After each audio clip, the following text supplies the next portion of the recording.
Well, joining us now is the Chief Executive Officer of the Nigerian Upstream Petroleum Regulatory Commission, Komolafe. Good to see you and thanks for your time. These are moments many Nigerians are looking at the set ambitious target of ramping up crude oil production to 2.6 million barrels per day within the next 2 years.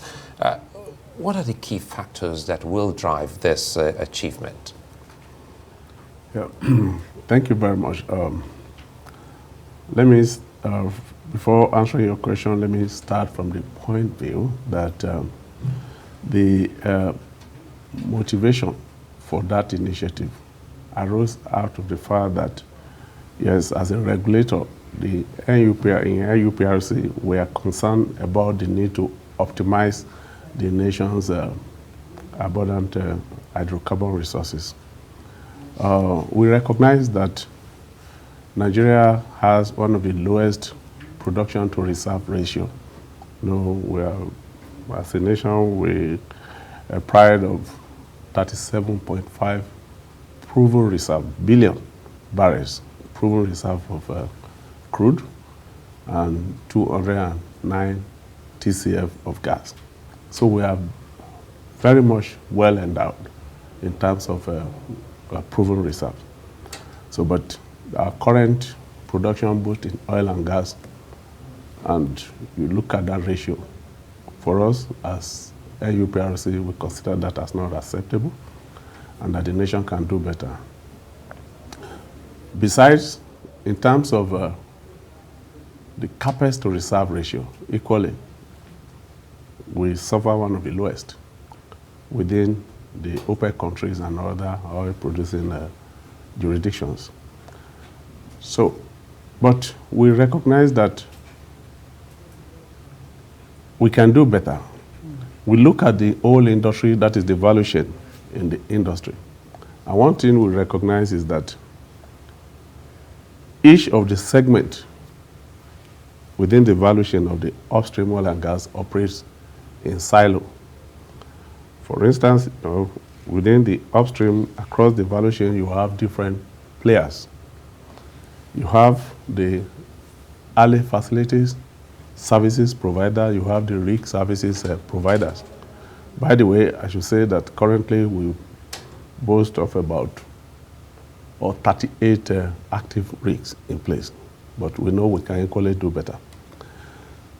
You have the funders, that is, funders, financiers, they are equally stakeholders within the industry. You have the off-takers, you have the international oil services providers, you have the indigenous oil services providers, and of course, you have the lessees. So all of them are all players within the value chain. But intuitively and proactively as a regulator, we find out that what has been lacking is collaboration. Right. Yes, and of course, each of these entities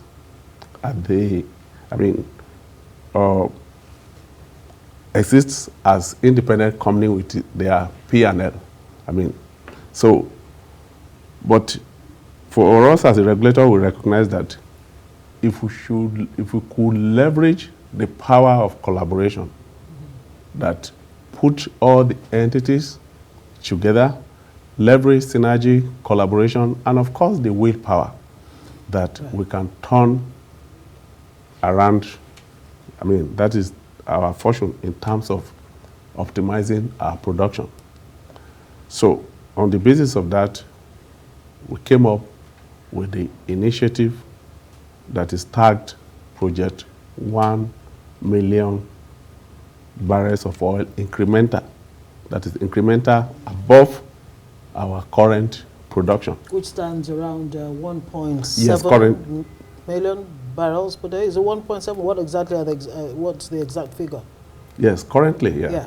About that? Because, yes, about that. Currently, okay, we are oscillating around 1.5, 1.6 on as daily production. Okay, but you had the minister, the minister there of petroleum gas, no, oil actually, not gas, Lopobri, saying Nigerians can't wait 2 years to achieve 1 million barrels, you know, in addition to what you already have on ground. But what do we need to know in terms of what Nigerians should expect from this initiative? Yeah, okay, thank you, Ngozi. Yes, okay, yeah, I think, yes, I heard the minister, Adam Clare, the minister was, to me, the minister was rather emphasizing the need for us to, I would say, to act very fast in trying to bring the initiative to reality. And so that brings yes, me to the question as to whether this process, has it really started? Have the modalities been put in place, you know, to achieve this objective? Yes, like I said, of course, with the launch, I mean, that is launching of the program today for us as a regulator. The program has started. Good. Before coming out, I mean, to, that is before coming up with the program, I mean, that is a ceremony that you saw today. The Commission had already prepared all the necessary strategies that require, like I said, identify all that is necessary to bring the, I mean, to ensure seamless implementation of the program. And one thing you realized today was that, I mean, from the large turnout, you will observe that there was no disruptive disposition, that there was overwhelming alignment. So that you see all the various actors, the international IOC, the international services provider. In fact, for a very long time in history, Nigeria was witnessing the kind of what they were all there. They were sorry, all there. apologies. So, I need to, yes, you know, my main question actually is, how do you address the issue of oil theft? Because, I mean, if you don't deal with that, this objective may be dead on arrival. Oil theft costs Nigeria about $23 million daily as at 2022. And that's based on a report put out by the Senate. Thank you very much. Yes, because, okay, maybe it's still, if, I don't know if time will permit, to still allow before I take that question. That at the event today, there was overall enthusiasm, you know, among the participants. So that itself gave a good measure of assurance that, I mean, the program, that the first thing that we witnessed is that the program received overwhelming support by the various stakeholders, the funders, even the off-takers. The crude off-takers were there.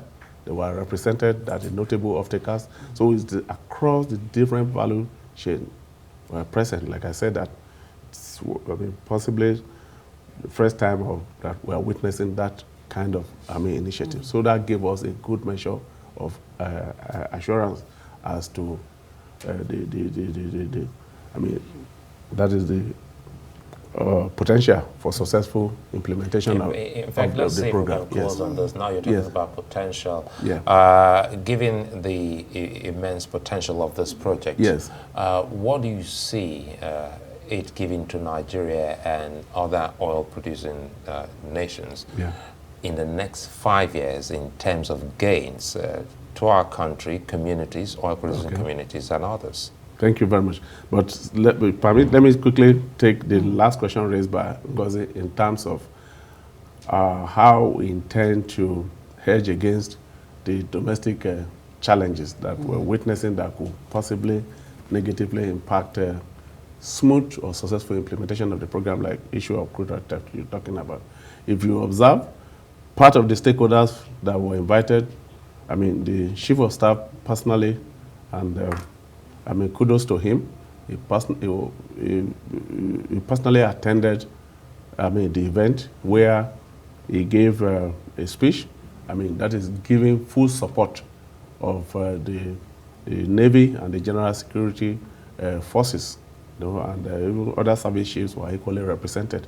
So that gave us the confidence that we are working collaboratively, with one objective to deliver this monumental, laudable program for the nation. Then, Suleiman, again, that takes me to what you have said. We believe that it's a very laudable program that will be of huge benefit to the nation.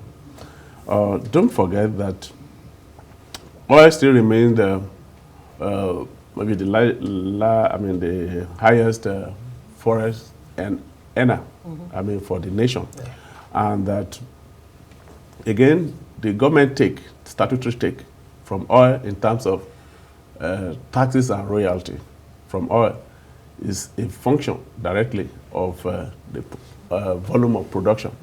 So the implication, now answering your question, means that if we are able to implement this initiative successfully, that will directly impact on the amount of royalty that is the federation revenue. Let me put it that way, taxes and royalty. And of course, what we are grappling with in terms of, that is the economic situation. It means that we'll be able to favorably impact on our macroeconomic, factors, such as, inflation, exchange rate. So the exchange rate is a factor of supply and demand. So at constant demand with higher supply, the elementary economics, so the exchange rate will reduce. It does hold a lot of in fact, that promise. itself will again cascade to the issue within the downstream. Fantastic. So the currently the high landing cost at the downstream end is largely driven by two factors. That is the price of crude. We really have to go. I think basically we've seen that more volume means more money, more gains for us. Absolutely. Absolutely. Komolafe, I would like to thank you for your time. Thank you for coming on Newsnight. Thank you very much. Thank you very much.